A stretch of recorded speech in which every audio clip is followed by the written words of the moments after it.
PN Makassar eksekusi lahan Mazda Petarani, Jentang dan Edi dinilai ingkari kesepakatan bersama. Pengadilan Negeri Makassar melakukan eksekusi terhadap lahan showroom Mazda yang berlokasi di Jalan Ap Petarani, Kecamatan Rapocini, Makassar, Senin tanggal 28 April tahun 2025. Pelaksanaan eksekusi tersebut berdasarkan permohonan eksekusi yang telah diajukan oleh Sudirjo Aliman alias Jentang bersama anaknya, Edi Aliman selaku pemohon eksekusi. Menanggapi hal tersebut, Ihsanullah selaku Ketua Tim Kuasa Hukum pemilik lahan showroom Mazda Riki Tandiawan, mengatakan, sikap Jentang dan Edi tersebut dinilainya telah melanggar kesepakatan bersama yang dibuat secara tertulis di Jakarta pada tanggal 12 Agustus tahun 2024 dan di hadapan Direktur Tindak Pidana Umum Bareskrim Polri yang saat itu dijabat oleh Brigjen Pol. Juhandani Raharjo Puro SH, MH. Di mana dalam kesepakatan bersama tersebut, baik Jentang maupun Edi serta pihak Riki Tandiawan menyepakati untuk mengakhiri dan atau mengesampingkan isi amar putusan sengketa perdata akuo masing-masing dengan perkara perdata nomor 108 PDT G 1996 PN PUJ PDG tanggal 3 Maret tahun 1997 junto putusan perkara perdata nomor 372 PDT 1997 PT PUJ PDG tanggal 18 Juni tahun 1998 junto putusan perkara perdata nomor 2479 KPDT 1999 tanggal 16 Januari tahun 2001 junto putusan perkara perdata nomor 748 PKPDT 2009 tanggal 9 Juli tahun 2010 junto putusan perkara perdata nomor 175 PDT G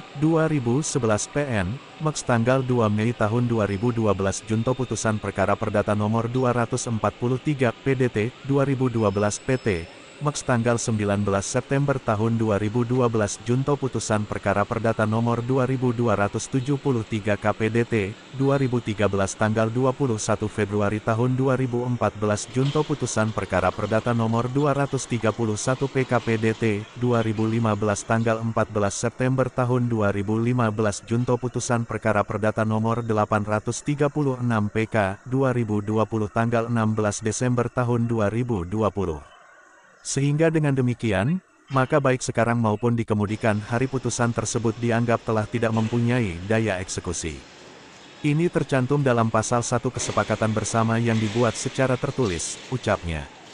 Atas pasal 1 tersebut, pihak Riki Tandiawan juga akhirnya menyepakati untuk mencabut laporan polisi nomor LPB 0313-V 2022 SPKTBARESKRIM Polri tertanggal tanggal 23 Juni tahun 2022, di mana Riki melalui kuasa hukumnya telah melaporkan Jentang maupun Edi dengan dugaan tindak pidana menyuruh menempatkan keterangan palsu ke dalam akta otentik dan atau pemalsuan surat dan atau menggunakan hak benda tidak bergerak sebagaimana dimaksud dalam pasal 266 KUHP dan atau pasal 263 KUHP dan atau pasal 383 KUHP.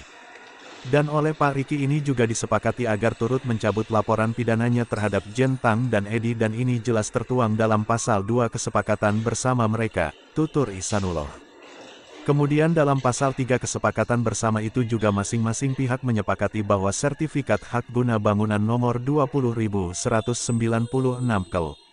Tidung, Surat Ukur Nomor 01355/2008 dengan luas tanah 3.825 m2 tertulis dan terbaca atas nama Riki Tandiawan dinyatakan tetap sah dan mengikat secara hukum. Jadi masing-masing pihak bersepakat membangun kesepakatan bersama yang mereka buat secara sadar tanpa ada paksaan dan atau tekanan dari pihak manapun. Anehnya belakangan kok mereka pihak Jentang dan Edi justru melanggarnya dengan diam-diam mengajukan kembali permohonan pelaksanaan eksekusi atas keputusan perkara perdata yang ada dalam pasal 2 kesepakatan bersama yang telah diterangkan di atas, ujarnya. Jentang dan Edi terlapor di Bareskrim. Tim kuasa hukum pemilik lahan showroom Mazda, Riki Tandiawan sebelumnya telah menjelaskan bahwa terdapat dua masalah dari pihak pemohon eksekusi yakni Jentang dan Edi yang sudah dibatalkan sertifikatnya. Yang artinya, sertifikat yang dipegang oleh Edi dan Jentang kemudian mengajukan gugatan ulang dalam perkara ini. Kemudian putusan ini berkekuatan hukum. Persoalan berikutnya kemudian muncul dengan adanya dua putusan yang bertentangan satu sama lainnya. di mana Ricky memiliki sertifikat 20.196 Kelurahan Tidung dan sampai saat ini tidak pernah dibatalkan oleh peradilan manapun bahkan masih sah terdaftar di BPN. Selain itu, atas penggunaan surat IPEDA atas nama Hamansur dengan limpo yang diduga palsu oleh Sudirjo Aliman alias Jen Tang dan Edi Aliman pada perkara No. 175 PDT, G, 2011 PN, MEX, maka oleh pihak Ricky Tandiawan selaku tergugat 2 dalam perkara tersebut melalui tim kuasa hukumnya telah melaporkan Sudirjo Aliman alias Jen Tang dan Edi Aliman di Bareskrim Mabes Polri dengan laporan polisi No. LPB 0313 V1/2022 SPKTBARESKRIM Polri tanggal 23 Juni tahun 2022 sesuai surat tanda terima laporan polisi No. STTL 2001 V1/2022 Bareskrim tanggal 23 Juni tahun 2022. Alhasil setelah dilakukan gelar pertama terhadap perkara laporan polisi No.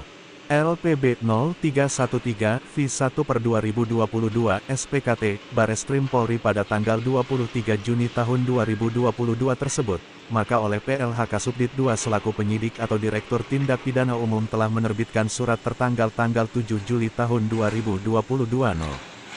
B 633 V1/2022 di Tipidum perihal pemberitahuan proses penyelidikan. Di mana pada intinya menyatakan bahwa peserta gelar perkara sependapat terhadap perkara yang dilaporkan oleh Ricky dapat dilakukan penyelidikan lebih lanjut.